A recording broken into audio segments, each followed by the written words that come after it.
खुद की पसंद की नौकरी वर्सेस माँ की पसंद की नौकरी।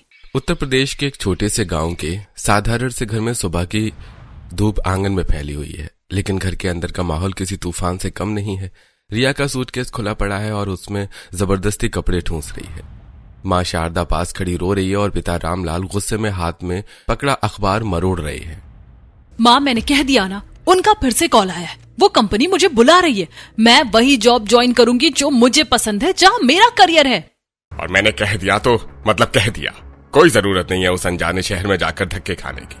अपने ही शहर के स्कूल में जो नौकरी मिल रही है वो चुपचाप ज्वाइन कर ले, अपनी आंखों के सामने तो रहेगी। मैं क्यों ज्वाइन करूं वो मामूली नौकरी? आपको बस अपनी नाक की चिंता है कि लोग क्या कहेंगे।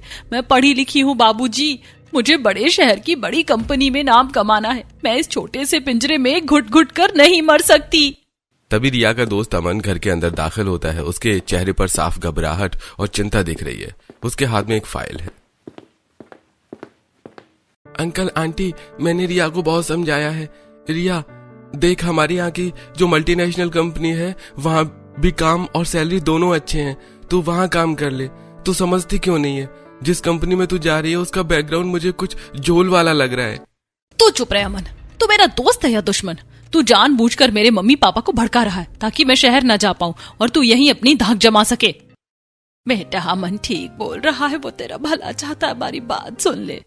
नहीं सुनूंगी, बिल्कुल नहीं सुनूंगी। आप सब मेरी खुशियों के दुश्मन हो। बस आप अपनी बात मनवाना चाहते हो।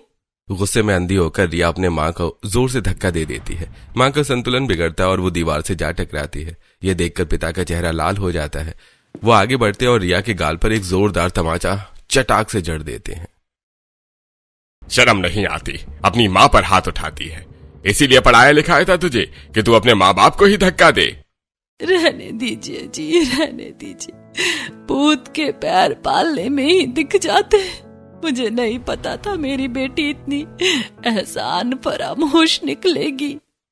पूरे घर में सन्नाटा छा जाता है। रिया अपना गाल पकड़कर रो रही होती है। थप्पड़ मार लिया ना, अब चैन मिल गया। अब मेरा फैसला सुन लो। मैं कल सुबह ही यहाँ से जा रही हूँ और जब तक शहर में कुछ बड़ा करके नहीं दिखाऊंगी तब तक इस घर की शक्ल नहीं देखूंगी। अरे मेरी बात तो सुन ले बेटा। रिया, कोई बात नहीं सुननी। अब ना मैं इस घर का पानी पीऊंगी और ना ही अन्न का एक दाना खाऊंगी। अब मैं खुद कमाऊंगी और खुद खाऊंगी। रिया अपने कमरे में जाकर अंदर से कुंडी लगा लेती है। धड़ाम की आवाज पूरे घर में गूंजती है। माँ बदहवास होकर रसोई में जाती है और गुस्से में चूल्हे पर रखे बर्तनों को पटक देती है। लो, बुझा दी मैंने भी आग। अगर मेरी बेटी भूखी सोएगी तो इस घर में किसी का पेट नहीं भरेगा। रामजी लाल सिर पकड़कर आंगन में बैठे होते हैं और शारदा जी जमीन पर बैठकर रो रही हैं। अगले दिन सुबह शारदा जी कांपते हाथों से खाने की थाली लेकर रिया के कमरे का दरवाजा खटखटाती हैं। रिया दरवाजा खोलती है। उसकी आंखें सूजी हुई हैं और गाल पर थप्पड़ का निशान अब भी हल्का नीला दिख रहा है। बिटिया, रात से कुछ नहीं खाया तूने। ले दो निवाले खा ले, गुस्सा छोड़ दे। थप्पड़ खिला तो दिया, अब खाना खिलाकर क्या ही करोगी? मुझे नहीं खाना इस घर का खाना। माँ, बाबूजी ने मुझे मारा है, मेरा गाल लाल कर दिया, लेकिन याद रखना उनका ये चांटा मेरे इरादे नहीं बदल पाएगा। मैं कल सुबह ही पहली बस से इस घर से निकल जाऊंगी और आप में से कोई मुझे नहीं रोक पाएगा। अगर तूने कल इस घर की दहलीज लांघी तो समझ लेना तेरा बाप मर गया। फिर लौट कर इस चौखट पर मत आना। अरे ऐसा नर्थ मत बोलिए जी। देख बेटा, तेरी माँ तेरे आगे हाथ जोड़ती है। संजाने शहर मत जा, अपने पास वाली नौकरी कर ले। हम सब सुकून की रोटी खाएंगे। माँ, मुझे आपकी ये सुकून की रोटी नहीं चाहिए। मुझे अपनी पहचान बनानी है। तभी अमन फिर से अंदर आता है। उसके हाथ में मोबाइल है। वो रिया को कुछ दिखाना चाहता है। रिया देख, वो कंपनी फर्जी है। वो लड़कियों को अच्छी नौकरी का झांसा देकर गलत धंधे में धकेल देते हैं। ये देख, ये वीडियो, इस कंपनी की असलियत देख। रिया बिना देखे अमन के हाथ से फोन छीनकर दूर फेंक देती है। बस कर अमन, तेरी ये सड़ी गली चाले मैं बहुत अच्छे से समझती हूँ। तू चाहता है कि मैं यहीं सड़ती रहूं और तू दुनिया को बताए कि तूने मेरी नौकरी लगवाई है। तू मेरी तरक्की से जलता है। अरे रिया, मैं तेरा दोस्त हूँ, तुझे आगाह कर रहा हूँ। रिया आगे बढ़कर अमन के गाल पर एक जोरदार चांटा जड़ देती है। दोस्त नहीं, दुश्मन है तू मेरा। निकल जा मेरे घर से और अपनी ये मनहूस शक्ल कभी मत दिखाना। अमन अपना गाल पकड़कर बिना कुछ कहे बाहर निकल जाता है। पूरा दिन ऐसे ही शांति में गुजरता है और रात में माँ मंदिर के पास और रिया कुर्सी पर बैठे बैठे ही सो जाती है। तभी सुबह के 4 बजे रिया अपना बैग उठाकर दबे पांव कमरे से बाहर निकल जाती है और दरवाजे के पास आकर एक पल के लिए रुकती है। एक बार मुड़कर देख लूं क्या? नहीं, अगर मैंने पीछे देख लिया तो फिर कभी नहीं निकल पाऊंगी, मुझे जाना ही होगा। रिया बिना पीछे मुड़े दरवाजा खोलती है और अंधेरे में अपनी भारी सूटकेस घसीटते हुए घर से बाहर निकलती है। तभी घर के ठीक सामने पड़ोसी सविता झाड़ू लगा रही हैं। अरे वाह रिया, बड़ी जल्दी निकल ली शहर के लिए। अभी तो सूरज नहीं होगा, क्या बात है? माँ बाप ने मना नहीं किया क्या? कल रात तो तुम्हारे घर से बड़ा शोर शराबा आ रहा था, पूरा मोहल्ला सुन रहा था। मेरी चिंता छोड़िए चाची, अपनी और अपनी बेटी की चिंता कीजिए। मुझे कहाँ जाना है और कब जाना है ये मैं देख लूंगी। अरे बड़ा पंख निकल आए हैं तेरे तो। आजकल की लड़कियों को शहर की ऐसी हवा लगी है कि बड़ों का मान मर्यादा सब भूल गई हैं। भगवान खैर करे, शहर जाकर पता नहीं क्या क्या गुल खिलाएगी। ओ चाची, अपना काम करो और मेरे रास्ते से हटो, गंवार कहीं के। रिया तेजी से आगे बढ़ जाती है। सविता पीछे से चिल्लाती है, तू तो है ही ऐसी, तभी तो माँ बाप की मर्जी के खिलाफ मुंह काला कराने भाग रही है। देखना एक दिन इसी चौखट पर वापस आएगी रोती हुई। रिया बिना उनकी बात सुने बस स्टैंड की तरफ भागती है।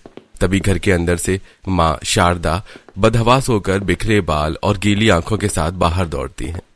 रिया, रिया रुक जा मेरी बिटिया, मत जा ऐसे, एक बार मेरी बात तो सुन ले रिया। रिया दिल्ली की बस पकड़कर निकल चुकी थी। उसके जाने के बाद सविता जी अपनी सहेलियों अंजू जी और भारती जी के साथ वहां आ धमकती हैं। अरे शारदा, अब रोने से क्या फायदा? अब पछताए होत क्या जब चिड़िया चुग गई खेत? रोकना था तो पहले ही रोक लेती अपनी लाडली को, अब तो वो पुर हो गई। सही कह रही हो सविता, हमने तो पहले ही कहा था कि लड़की को इतने पंख मत लगाओ। देख लो, पूत के पांव पालने में ही दिख जाते हैं। जिस लड़की ने घर के माँ बाप को ना समझा, वो शहर जाकर न जाने क्या क्या गुल खिलाएगी। अरे भाई, गांव की मान मर्यादा का तो ख्याल रखती। अब तो लोग बातें बनाएंगे ही कि रामलाल की बिटिया मर्जी के खिलाफ भाग गई। अरे बस कीजिए आप लोग, हमारी किस्मत में जो लिखा था वो हो गया। अब क्या क्या तमाशा चल रहा है? चलो अब सब अपने घर चलो। अरे भाई साहब, हम तो आपके भले की ही कह रहे हैं, बाकी तुम्हारी मर्जी। शारदा जी रोते रोते खड़ी होती हैं। रामलाल जी अपनी पत्नी का हाथ पकड़ते हैं और सिर झुकाए हुए घर के अंदर चले जाते हैं। जी हमारी तो दुनिया ही उजड़ गई। अपनी ही कोख से ऐसी औलाद जन दी जो जीते जी हमें समाज में मरने के लिए छोड़ गई। एक तरफ रिया के घर में मातम था और वहीं दूसरी तरफ रिया की बस दिल्ली के कश्मीरी गेट बस अड्डे पर रुकती है। वो बस से नीचे उतरती है। वाह, फाइनली मैं अपने सपनों के शहर में आ ही गई। यहाँ तो सब कुछ वैसा ही है जैसा फिल्मों में देखा था। वो हाथ फैलाकर बीच सड़क पर गोल घूमती है। ऊंची ऊंची कांच की इमारतों और तेजी से दौड़ती गाड़ियों को देखकर उसकी आंखें फटी की फटी रह जाती हैं। देखो जरा, कितनी चौड़ी सड़कें हैं, कितनी लंबी इमारतें। माँ और बाबूजी तो फालतू में ही परेशान हो रहे थे। वहाँ गांव के इस छोटे से पिंजरे में क्या रखा था? असली जिंदगी तो यहाँ है। रिया ऑटो लेती है। ऑटो उसे एक आधुनिक और आलीशान सोसाइटी के सामने उतारता है। कंपनी ने उसके रहने के लिए एक शानदार फ्लैट का इंतजाम किया है। रिया चाबी से दरवाजा खोलती है और अंदर का नजारा देखकर दंग रह जाती है। ओ माय गॉड, इतना सुंदर घर। गांव में तो पूरा मोहल्ला मिला लो तब भी ऐसा घर ना बने। बाबूजी देख लेते तो हैरान हो जाते। रिया जल्दी जल्दी अपना सूटकेस खोलती है। वो अपने गांव वाले सादे कपड़े उतार कर एक स्टाइलिश वेस्टर्न ऑफिस ड्रेस पहनती है और तैयार होकर ऑफिस पहुंचती है। Good morning miss Riya, welcome to global solutions. Mister Khanna cabin में आपका इंतजार कर रहे हैं। आपकी ज्वाइनिंग की सारी तैयारी हो चुकी है, आप अंदर जा सकती हैं। रिया धड़कते दिल के साथ केबिन का दरवाजा खोलती है। अंदर एक बेहद सूट बूट पहने जेंटलमैन मिस्टर खन्ना बैठे हैं। आइए बैठे रिया। मुझे बहुत खुशी हुई कि आपने फाइनली ज्वाइन कर लिया। सच कहूं तो मुझे नहीं लगता था कि गांव की एक लड़की इतनी हिम्मत दिखाएगी, क्योंकि वहां काफी बंदिशें होती हैं ना। नहीं नहीं सर, जब हमारे अंदर कुछ कर दिखाने का जुनून और हौसला होता है तो कोई भी बंदिश काम नहीं करती। मैं यहाँ सिर्फ काम करने नहीं, अपना नाम बनाने आई हूँ। बहुत बढ़िया, यही जज्बा चाहिए हमें। तो ये लीजिए आपका अपॉइंटमेंट लेटर, और ये रही आपकी पहली महीने की सैलरी और साइनिंग बोनस के 50,000 रुपए। मिस्टर खन्ना नोटों की गड्डी रिया के सामने टेबल पर रखते हैं। नोटों को देखकर रिया की आंखें फटी की फटी रह जाती हैं। 50,000 सिर्फ ज्वाइन करने के? सर, पर मेरा काम क्या होगा? मुझे करना क्या पड़ेगा? रिया, आपका काम बहुत ही रिस्पेक्टफुल है। आपको कुछ खास काम नहीं करना, बस हमारे वीआईपी क्लाइंट्स के डेटा को मैनेज करना है और उन्हें सारे हमारे नए प्रोडक्ट्स के बारे में समझाना है। सारा डेटा आपको कंप्यूटर पर मिल जाएगा, बस आपको अपनी बढ़िया कम्युनिकेशन स्किल्स का इस्तेमाल करना है। बस इतना सा काम और इतने पैसे? सच में सर, दिल्ली तो दिल वालों की है। रिया पैसे अपने बैग में रखती है और केबिन से बाहर निकलती है। ऑफिस का माहौल बहुत ही मॉडर्न और रंगीन है। चारों तरफ स्टाइलिश लड़के लड़कियां हेडसेट लगाए बात कर रहे हैं। रिया अपनी नई डेस्क पर बैठी है, तभी उसके पास 2-3 कलीग्स कॉफी के मग लेकर आते हैं। हाय, तुम रिया हो ना? नई ज्वाइनिंग। मिस्टर खन्ना बता रहे थे कि तुम यूपी के किसी गांव से आई हो। Welcome to the team. Thanks Neha. हाँ, मैं यहाँ तो गई हूँ, पर यहाँ तक पहुँचना मेरे लिए किसी जंग से कम नहीं था। जंग? क्यों, क्या हुआ? अरे पूछो मत, मेरे पेरेंट्स तो बिल्कुल भी अलाउ नहीं कर रहे थे। बाबूजी ने तो कह दिया कि दहलीज लांगी तो मर गया समझो। माँ रो रो कर पागल थी और मेरा एक दोस्त अमन, वो तो हाथ धोकर पीछे पड़ा था कि मत जाओ, कंपनी खराब है, ये है वो है। हो, इंडिया के गांव में आज भी यही प्रॉब्लम है। लड़कियों को बस घर में कैद रखना चाहते हैं। वही तो मैंने साफ कह दिया कि मैं तुम लोगों की तरह घुट घुट कर नहीं मर सकती। मैं जबरदस्ती आई हूँ अपने घर वालों से लड़कर। अगर मैं उनकी सुनती तो आज गांव के किसी प्राइमरी स्कूल में बच्चों को क से कबूतर पढ़ा रही होती। अरे मानना पड़ेगा रिया, तुम बहुत बोल्ड हो। यहाँ दिल्ली में टिकने के लिए यही एटीट्यूड चाहिए। अब तो बस खुद को साबित करना है। मुझे पता है कि मैंने सही फैसला लिया है। अब उन लोगों को समझ आएगा कि रिया क्या चीज है। एक तरफ रिया अपनी जीत की कहानियां सुना रही है, वहीं दूसरी तरफ ऑफिस बंद होने के बाद केबिन में मिस्टर खन्ना के साथ उसका खास मैनेजर विक्रम बैठा है। सर, वो जो नई लड़की आई है ना रिया, उसके बारे में एक दिलचस्प खबर मिली है। वो अपने घर वालों से पूरी तरह बगावत करके आई है। अरे बहुत बढ़िया विक्रम, यही तो हमें चाहिए था। ये लड़की हमारे खास प्रोजेक्ट के लिए बहुत काम आएगी। इसे इस चकाचौंध में इतना डुबो दो कि वो चाह कर भी बाहर न निकल सके। समझ गया सर। उसे लगने दीजिए कि वो आसमान छू रही है, जब तक कि हम उसे अपनी मुट्ठी में न कर लें। एक तरफ रिया के खिलाफ साजिशें बुनी जा रही थीं, वहीं रिया 50,000 की रकम लेकर आसमान में उड़ रही थी। आज रिया एक मॉल में घूम रही थी। रिया के हाथों में 5-6 बड़े ब्रांड्स बैग्स थे। उसने एक बहुत ही स्टाइलिश वेस्टर्न ड्रेस पहनी है। कहाँ वो गांव के बाजार के 2 कौड़ी के सूट और कहाँ ये इंटरनेशनल ब्रांड। लोग सच ही कहते हैं, पैसा इंसान की औकात और शक्ल दोनों बदल देता है। मैम, ये सैंडल्स आप पर बहुत सूट कर रहे हैं। इनकी कीमत सिर्फ 5,000 है। पैक कर दो। अब रिया छोटे मोटे टैग नहीं देखती।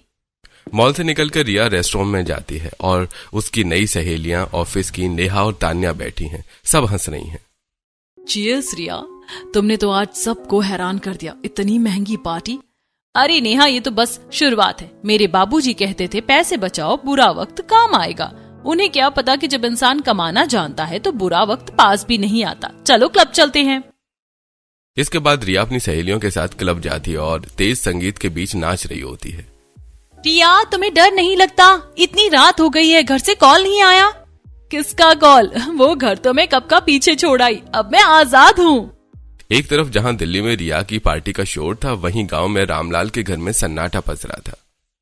ए छठी मैया, मेरी बिटिया जहाँ भी हो उसे सही सलामत रखना। वो नादान है, उसे नहीं पता कि बाहरी दुनिया कितनी बुरी है। उसे घर वापस भेज दो माँ। शारदा, जो चिड़िया खुद अपने पंख काट कर आग में कूद जाए उसे भगवान भी नहीं बचा सकता। उसने हमारी इज्जत की राख बना दी है। अब वो इस घर के लिए मर चुकी है। एक बार फोन तो उठा लेती मेरी लाडो। कम से कम ये तो बता देती कि भूखी है या सो गई। जो मर गई हमारे लिए, उसके लिए आंसू बहाना छोड़ दो शारदा। उसने हमारी इज्जत का गला घोटा है। ऑफिस में कुछ दिन बीत चुके हैं। रिया अब उस माहौल की आदी हो चुकी है, लेकिन एक दिन वो देखती है कि कुछ वीआईपी क्लाइंट्स और मैनेजर विक्रम उसे बहुत ही गंदी और अजीब नजरों से देख रहे हैं। रिया, आज शाम को एक खास क्लाइंट के साथ डिनर मीटिंग है। तुम्हें थोड़ा एक्स्ट्रा तैयार होकर आना होगा। आखिर हमारे बिजनेस की शाख अब तुम्हारी खूबसूरती और बातों पर टिकी है। विक्रम की नजर रिया के चेहरे से होते हुए उसके शरीर पर टिकती है। रिया असहज होकर पीछे हट जाती है और तेजी से वॉशरूम की तरफ भागती है और नल खोलकर अपने चेहरे पर पानी मारती है। ये लोग मुझे ऐसे क्यों देख रहे हैं? शायद माँ सही कहती थी। मैंने अपनी पसंद की नौकरी चुनी, पर क्या यहाँ मैं सुरक्षित हूँ? रात को रिया अपने आलीशान फ्लैट की बालकनी में खड़ी है और अपनी माँ, पिता और अमन के साथ बिताए लम्हों को याद करती है। रिया को उसकी माँ अपने फ्लैट में रसोई में खड़ी हुई दिखाई देती है। अरे ओ रिया, कितनी बार कहा है कि गरम रोटी खाएगा, देख तेरे लिए घी चुपड़ कर रखी है, अब नखरे मत कर और जल्दी खा ले। लाओ माँ, आप ही खिला दो। तभी रिया देखती है कि दरवाजे से उसके पिता घर में आ रहे हैं। उनके हाथ में अखबार के कागज में लिपटी गर्मा गर्म जलेबियां हैं। अरे धीरे बोल, तेरी माँ को पता चला तो कहेगी कि तुझे मीठा खिलाकर बिगाड़ रहा हूँ। ले अपनी मनपसंद जलेबियां खा ले, मेरी बिटिया खुश रहनी चाहिए। हाँ बाबा, लाओ मुझे दो। रिया का भ्रम होने लगता है। वो अपना फोन निकालती है और माँ को फोन करने की सोचती है, लेकिन हिम्मत नहीं हो पाती। मैं कितनी बड़ी बेवकूफ थी। जिस माँ ने अपना निवाला मुझे खिलाया उसे धक्का दे दिया। जिस बाप ने मेरी हर जिद पूरी की उनका दिल दुखा दिया, और अमन जो मेरा भला चाहता था उसे थप्पड़ मार दिया। वो घुटनों के बल बालकनी में ही बैठ जाती है और फोन को अपने सीने से लगा लेती है और रोते रोते सो जाती है। अगले दिन ऑफिस के चमचमाते केबिन में रिया एक अमीर बिजनेसमैन मिस्टर चड्डा के सामने बैठी है। सर, हमारे इस ड्रीमलैंड प्रोजेक्ट में पैसा लगाना आपके लिए घाटे का सौदा हो ही नहीं सकता। आप जैसे विजनरी इंसान के लिए ये गोल्डन अपॉर्चुनिटी है। आखिर पैसा ही तो पैसे को खींचता है। बात तो तुम सही कह रही हो रिया बेटा, तुम्हारी आवाज में एक सच्चाई और भरोसा झलकता है। ठीक है, मैं इस डील के लिए तैयार हूँ, कहाँ साइन करना है? रिया फुर्ती से फाइल आगे बढ़ाती है। क्लाइंट साइन कर देता है। क्लाइंट के जाने के बाद वो बाहर निकलकर मैनेजर विक्रम से टकराती है। क्या बात है रिया, एक और बड़ी डील फाइनल। कंग्रेचुलेशंस रिया। रिया मुस्कुराती हुई मिस्टर खन्ना के केबिन में जाती है। खन्ना अपनी कुर्सी पर बैठा सिगार पी रहा है और फाइलें देख रहा है। सर, मिस्टर चड्डा वाली डील क्लोज हो गई है। उन्होंने पूरे 2 करोड़ का इन्वेस्टमेंट कंफर्म कर दिया है। एक्सीलेंट रिया, ये लो तुम्हारा 10,000 का एक्स्ट्रा बोनस। जितनी बड़ी डील उतना बड़ा इनाम। Thank you so much sir, मैं अपनी पूरी जान लगा दूंगी कंपनी को आगे ले जाने में। रिया के बाहर आते ही मैनेजर विक्रम अंदर आता है और केबिन का दरवाजा बंद कर लेता है। सर, ये क्या है? आप इसे हर डील पर इतना बोनस दे रहे हैं, बाकी कलीग्स क्या कहेंगे? अरे विक्रम, बाकी लोग हमारे उस काम के नहीं जिस काम की ये लड़की आएगी। यह मासूम चेहरा और उसकी बातों का जादू ही तो है जिसे क्लाइंट बिना सोचे समझे फ्रॉड पेपर्स पर साइन कर देते हैं। समझ गया बॉस, इसे एहसास भी नहीं होने देंगे कि यह सोने के पिंजरे में बैठी एक कठपुतली है। हाँ, इसीलिए इसे अच्छे से ट्रीट करो, जैसे बलि से पहले बकरे को खिलाया जाता है। अच्छा, अब समझा बॉस। ओके, समझ गया। रिया अपने केबिन में बैठी नोटों की गड्डी गिन रही है। देखा माँ, आप मुझसे वहाँ सड़ी हुई नौकरी करने की कह रहे थे, आज मैं यहाँ लाखों में खेल रही हूँ। रिया फोन मिलाती है। वहाँ उसकी माँ रसोई में काम कर रही है। फोन बजता है। हेलो रिया, बिटिया तो कैसी है? माँ, मैं बहुत खुश हूँ। आज फिर मुझे 10,000 का बोनस मिला है। मैं बहुत बड़ी बड़ी लोगों से डील करती हूँ यहाँ। मुझे अपनी पसंद की नौकरी मिल गई है जहाँ मेरी कद्र है। बेटा, पैसे तो ठीक है, पर इतना सारा पैसा इतनी जल्दी, कहीं तो किसी मुसीबत में तो नहीं पड़ रही? मेरा मन नहीं मान रहा रिया, तू घर लौट आ। फिर वही पुरानी बातें माँ, आपको मेरी खुशी बर्दाश्त नहीं होती क्या? अब मैं दोबारा कभी उस गरीबी में वापस नहीं आऊंगी। रिया फोन काट देती है, लेकिन गांव में रिया की तरक्की की खबर आग की तरह फैल जाती है। अब रामलाल के आंगन में गांव वालों का हुजूम उमड़ पड़ा है। अरे वाह शारदा, सुना है तुम्हारी बिटिया तो शहर जाकर नोट छाप रही है। पर बहन याद रखना, दूर के ढोल सुहावने ही होते। जितना मोटा पैसा कमा रही है देख लेना, उतना ही नाम कलंक में डुबो कर आएगी। इतनी छोटी उम्र में कोई इतना पैसा ईमानदारी से तो नहीं कमाता। शारदा जी घबराकर रिया को फोन लगाती हैं और उसे गांव की बातों और अमन की चिंता के बारे में बताती है। माँ, आपने फिर उस अमन को घर बुलाया मेरी मर्जी के खिलाफ। मुझे पता है वो मेरी तरक्की से जलता है, खुद तो पीछे रह गया, अब मुझे भी गिराना चाहता है। आप उसकी बातों में मत आइए। रिया गुस्से में आकर फोन काट देती है। शाम का वक्त है। मिस्टर खन्ना रिया के केबिन में एक बड़ा सा गिफ्ट बॉक्स लेकर आते हैं। रिया, आज रात एक बहुत ही अर्जेंट और बड़ी डील है। हमारे सबसे खास वीआईपी क्लाइंट्स आ रहे हैं। मैं चाहता हूँ कि तुम ये ड्रेस पहनकर मेरे साथ चलो। रिया बॉक्स खोलती है। अंदर एक बहुत ही छोटी और भड़कीली ड्रेस है। रिया उसे देखकर ठिठक जाती है। ये ड्रेस कुछ ज्यादा ही अजीब नहीं है? नहीं रिया, ये दिल्ली है, यहाँ तरक्की करनी है तो बॉस की बात माननी पड़ेगी। शायद ये शहर का फैशन है। रात का समय है, एक आलीशान होटल की पार्टी है। म्यूजिक तेज और शराब बह रही है। रिया उस ड्रेस में बेहद असहज है। वहां मौजूद क्लाइंट्स उसे गंदी नजरों से घूर रहे हैं। अरे वाह खन्ना साहब, बड़ी नायाब चीज ढूंढ कर लाए हो। क्या बात है रिया, इस डील के लिए तो तुम्हें जो चाहिए वो मिलेगा। क्लाइंट रिया के हाथ को गलत तरीके से पकड़ने की कोशिश करता है। रिया घबराकर पीछे हटती है और खन्ना की तरफ देखती है, पर खन्ना मदद करने की बजाय मुस्कुरा रहा है। अरे रिया घबराओ मत, ये हमारे वीआईपी गेस्ट है। चलो अंदर रूम में शांति से बैठकर डील फाइनल करते हैं। खन्ना रिया को सहारा देने के बहाने उसे पकड़कर एक सुनसान कमरे की तरफ ले जाता है और जबरदस्ती करने की कोशिश करता है। बचाओ, बचाओ मुझे, कोई बचाओ। खन्ना सर प्लीज मुझे बताइए, मुझे ये डील फाइनल नहीं करनी, मुझे यहाँ नहीं रहना। Khanna sir please.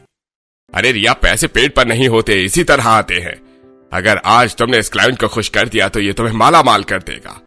होटल के उस कमरे में रिया खौफ से कांप रही है। क्लाइंट उसके करीब आ रहा है, तभी अचानक अमन दरवाजा धक्का देकर अंदर आता है। उसके पीछे कई पुलिस वाले भी हैं। खन्ना और क्लाइंट हक्के बक्के रह जाते हैं। रिया अमन को देखकर फूट फूट कर रोने लगती है। अमन, मुझे बचा लो, तुम सही कह रहे थे अमन। शांत हो जा रिया। मिस्टर खन्ना, आपका खेल खत्म हुआ। मुझे आंटी जी ने जब बताया कि रिया को अचानक इतना बोनस मिल रहा है, तब मैंने अपने सोर्सेस से प्रॉपर पता किया। रिया, ये लोग विदेशी क्लाइंट्स को इंडियन प्रॉपर्टीज में धोखे से इन्वेस्ट करवाते हैं और जाली कागजों पर लोन दिलवाते हैं। और जब किसी क्लाइंट को फ्रॉड का पता चल जाता है तो ये अपने ऑफिस की लड़कियों को उनके आगे कर देते हैं, उनका मुंह बंद करने के लिए। ये कम्युनिकेशन नहीं रिया, ये ब्लैकमेल का धंधा है। खन्ना पुलिस को देखकर डरने की बजाय एक शैतानी हंसी हंसता है। तूने मेरा बना बनाया काम खराब कर दिया ना, अब देख मैं इस लड़की की जिंदगी कैसे खराब करता हूं। खन्ना शातिराना चाल चलता है। वो रातों रात कंपनी के सारे फर्जी लोन और करोड़ों के घाटे रिया के नाम मढ़ देता है, क्योंकि कागजों पर अथॉरिटी के तौर पर रिया के साइन है। मीडिया में फैल जाता है कि रिया ने क्लाइंट्स को हनी ट्रैप में फंसाया है। बड़ी खबर, दिल्ली की ग्लोबल सॉल्यूशंस कंपनी में करोड़ों का फ्रॉड। मास्टरमाइंड निकली गांव से आई रिया, जिसने विदेशी निवेशकों को लूटा। खबर फैलने के बाद रिया अमन के साथ फटे हाल, सूजी हुई आंखों और बिखरे बालों के साथ अपने गांव की देहरी पर पहुंचती है। आसपास की औरतें उसे देखकर थू थू कर रही हैं। आ गई कुल कलंकिनी। हमने तो पहले ही कहा था कि ये शहर की हवा में मुंह काला करके ही लौटेगी। देख लो, टीवी पर इसकी फोटो छपी है चोर के नाम से। रिया अपने घर के दरवाजे पर पहुंचती है। बाबूजी, मुझे माफ कर दीजिए, मैं लालच में अंधी हो गई थी। माँ मुझे बचा लो, मैं बहुत गंदी जगह फंस गई थी, मैं मर जाऊंगी। बाबूजी मुझे अंदर आने दो। रिया अभी घर की देहरी पर रो ही रही थी कि पीछे से पुलिस की गाड़ी का सायरन गूंजता है। गांव भर के लोग तमाशा देखने जमा हो जाते हैं। रिया, तुम अंडर अरेस्ट हो। तुम पर करोड़ों के गबन और धोखाधड़ी का आरोप है। पुलिस रिया को घसीटते हुए गाड़ी की तरफ ले जाती है। रिया अपनी माँ के आंचल को पकड़ लेती है। देख लिया रिया, मेरी पसंद की नौकरी कर लेती, गांव के इस छोटे स्कूल में बच्चों को पढ़ा लेती तो तेरा क्या बिगड़ जाता। तेरी उस हाई प्रोफाइल नौकरी ने देख क्या दिन दिखाया। जब मैंने कहा था वही हुआ ना, अपनी गली का कुत्ता भी शेर होता है। तू तो परदेश में जाके भेड़ियों के बीच फंस गई। रिया अब सलाखों के पीछे है। उसके पास न पैसे बचे हैं न सम्मान। वो अमन के सामने हाथ जोड़कर भीख मांगती है। अमन, मुझे बचा लो, मैं गुनहगार नहीं हूँ, मुझे फंसाया गया है। उन लोगों ने मेरे साइन ले लिए थे। अमन, मुझे यहाँ से निकालो, मैं मर जाऊंगी। हिम्मत मत हार रिया, मुझे पता है तूने ये सब जानबूझकर नहीं किया। अमन हार नहीं मानता। वो चुपके से उस कंपनी की उन लड़कियों को पता लगाता है जो पहले रिया की तरह शिकार बनी थी। वो नेहा और तान्या को ढूंढ निकालता है और उन्हें हिम्मत देता है। कोर्ट में जब वो लड़कियां गवाही देती हैं और कंपनी के काले कारनामे उजागर होते हैं, तब जाकर रिया बेगुनाह साबित होती है और जेल से रिहा होती है। पर जैसे ही गांव में कदम रखती है, ताने गोलियों की तरह बरसते हैं। लो, आ गई शहर से गुल खिलाकर, जेल की हवा खाकर आई है। पता नहीं वहाँ क्या क्या मुंह काला किया होगा। अरे भाई, चिड़िया को उड़ने का बड़ा शौक था, अपनी पसंद की नौकरी करनी थी। अब भुगतो, अपनी देहरी लांघी तो अब तो यही सब सुनना पड़ेगा। दिया तले अंधेरा, इसी को कहते हैं। घर को रोशन करने चली थी और खुद कालिक पोत कर आ गई हैं। रिया सिर झुकाए घर में घुसने की कोशिश करती है। गांव के लोग पीछे से चिल्ला रहे हैं, अरे जेल वाली लड़की आई है, इज्जत लुटा कर आई है। काश मैंने माँ की बात मान ली होती। मेरी पसंद की आजादी ने मुझे कहीं का नहीं छोड़ा। आज मैं बेगुनाह होकर भी पूरी दुनिया की गुनाहगार बन गई हूँ। जेल और बदनामी के उस काले साए से निकलने के बाद रिया कई दिनों तक घर में कैद रही। एक दिन माँ उसके पास आकर बैठती है और प्यार से उसके सिर पर हाथ रखती है। बेटा, जो बीत गया वो एक बुरा सपना था। अभी भी वक्त है, संभल जा। अमन जिस कंपनी में काम करता है वो लोग नेक हैं। वहाँ दिखा अपनी काबिलियत, अपनी मेहनत से इस कालिक को धो डाल। आप सही कह रही है माँ। अब मैं अपनी पसंद की नहीं, आपकी पसंद की और सही रास्ते की नौकरी करूंगी।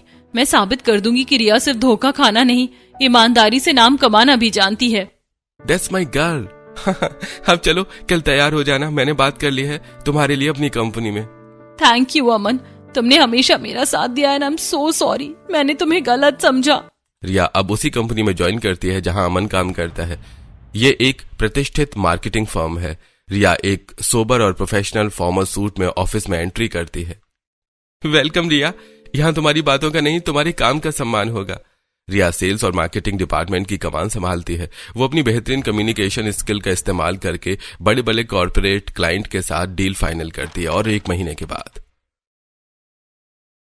मुझे टीम ये बताते हुए गर्व हो रहा है कि रिया की मेहनत और उसकी मार्केटिंग स्ट्रेटेजी की वजह से इस 1 महीने का सेल्स मार्जिन पिछले पूरे साल के रिकॉर्ड को तोड़ चुका है।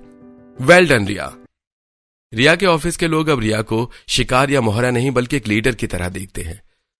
जब वो प्रेजेंटेशन देती है तो पूरा हॉल तालियों से गूंज उठता है। रिया मैम से बहुत कुछ सीखने को मिलता है। इनका काम करने का तरीका एकदम एथिकल है। शाम को रिया ऑफिस से निकलती है। अब वो किसी क्लब या मॉल नहीं जाती बल्कि सीधे अपने घर पहुंचती है।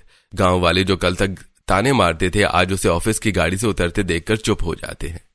भाई मानना पड़ेगा, लड़की ने मेहनत से नाम कमाया। अब तो बड़े बड़े अखबारों में इसकी तरक्की के चर्चे हैं। माँ, ये आपकी पसंद की नौकरी की पहली कमाई। इसमें बोनस कम है पर सुकून और इज्जत बहुत ज्यादा है। आज तूने मेरा मान बढ़ा दिया बिटिया। असली उड़ान वो नहीं जिसमें इंसान अपनों को भूल जाए, बल्कि वो है जिसमें पूरा परिवार साथ में मुस्कुराए। बाबूजी, ये तो बस शुरुआत है। अभी तो आपको पूरी दुनिया की सैर करानी है। कुछ महीनों के बाद रिया के घर के बाहर उसकी अपनी एक सफेद चमचमाती SUV खड़ी है। रिया हाथ में चाबी लिए खड़ी है। गांव की भीड़ जमा है। बाबूजी, याद है आपने कहा था देहरी लांगी तो मर जाओगे। आज उसी देहरी पर आपकी बेटी अपनी मेहनत की गाड़ी खड़ी कर रही है। ये चाबी नहीं, आपका खोया हुआ मान है। आज मेरी बिटिया ने साबित कर दिया कि सही रास्ता भले ही लंबा हो पर मंजिल बहुत खूबसूरत होती है। समय गुजरता है और आज रिया के नए ऑफिस सत्यम मार्केटिंग का बाहर का हिस्सा। रिबन कटा हुआ है। ऑफिस के अंदर अमन और रिया अकेले खड़े हैं। रिया, आज तुम सिर्फ एक कंपनी की मालिक नहीं हो, तुम उन हजारों लड़कियों की उम्मीद हो जो अपनी राह भटक जाती हैं। अरे तुमने कर दिखाया। ये अकेले मुमकिन नहीं था अमन। जब पूरी दुनिया मुझे गुनाहगार समझ रही थी तब तुमने मेरा हाथ थामा था। शुक्रिया। शुक्रिया से काम नहीं चलेगा रिया। सारी उम्र तुम्हारा हाथ पकड़कर साथ चलना चाहता हूँ। क्या तुम सत्यम मार्केटिंग के साथ साथ मेरे जीवन की भी पार्टनर बनोगी? अमन, मैंने कभी सोचा नहीं था कि तुम। अरे मैं उस दिन से तुम्हारा इंतजार कर रहा हूँ जब तुम गांव से पहली बार निकली थी। बस चाहता था कि तुम पहले अपनी पहचान बना लो। तो क्या कहती हो? हाँ अमन, क्योंकि तुम्हारे बिना मेरी ये उड़ान अधूरी होती।